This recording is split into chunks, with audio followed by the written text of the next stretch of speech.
Tim with Life Center Ministries. I want to talk to you for a couple minutes about what Paul called great wealth on this earth, um, a combination that is equal to extraordinary wealth.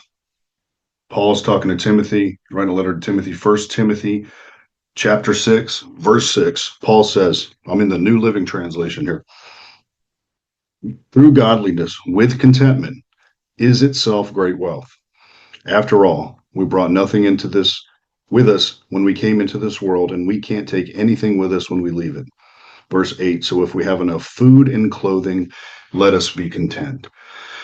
The Greek word here for contentment is autarkeia, which means a frame of mind viewing one's lot in life to be sufficient or enough, realizing that our needs are met and accepting that that is enough.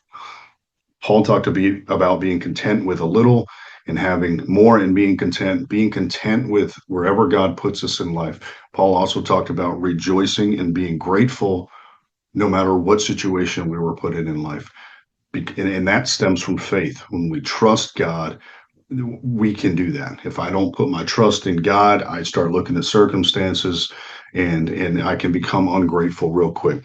Paul says contentment and godliness. So again, contentment is this attitude and posture towards God that God, whatever you've given me, whatever situation you've put me in, it's enough. And I will be grateful in that. I will be satisfied in that. It's sufficient. Godliness, the Greek word is eusebeia, and it simply means devotion to God and his will. I think there's a lot of there's I believe multiple Greek words that are translated into godliness, and many people think that godliness means to live a holy life or to be like God, and not that that's anything wrong with that. To be a Christian means to be Christ-like, a follower of Christ. So we should strive for that. But in this case, godliness is a devotion to God and His will, a daily, step-by-step walking with God, devotion to His will, combined with an attitude and posture and a frame of mind toward God that whatever you've given me is enough. Paul says essentially that combination is the greatest wealth we can hope to have on this earth. And then he continues in verse 9. But people who long to be rich fall into temptation and are trapped by many foolish and harmful desires that plunge them into ruin and destruction. Verse 10. For the love of money is the root of all kinds of evil. Notice it says, the love of money. Many people misquote this and say money is the root of all evil. The love of money is the root of all kinds of evil. And some people, craving money, have wandered from the true faith and pierced themselves with many sorrows.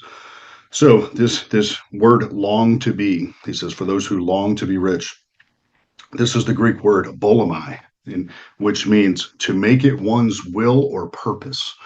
So when I make it my will or my purpose to become rich, I'm setting myself up for a trap. I put myself in willingly into a trap.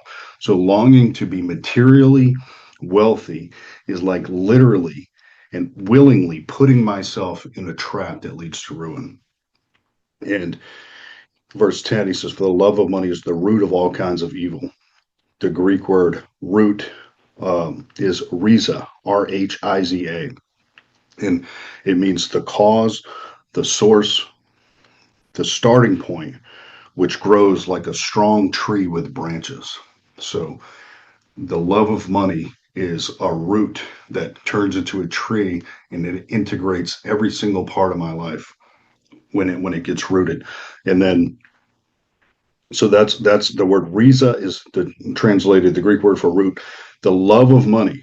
And now this is a hard one. Greek. Here's the Greek word. Philargyria, philargyria, philargyria. So philargyria. It is avarice, the extremely strong desire for money and possessions or material gain. So the love of money is the root, the longing we talked about to make my will and purpose to be the extreme strong desire for money, possessions, and material gain literally puts us in a trap and sets us up for mental anguish, sorrows, disappointment, and all kinds of grief. as it says, as 10 finishes up. And that's all I have for you today. Just Paul talking to Timothy, 1 Timothy chapter 6, verse 6 through 10. God bless.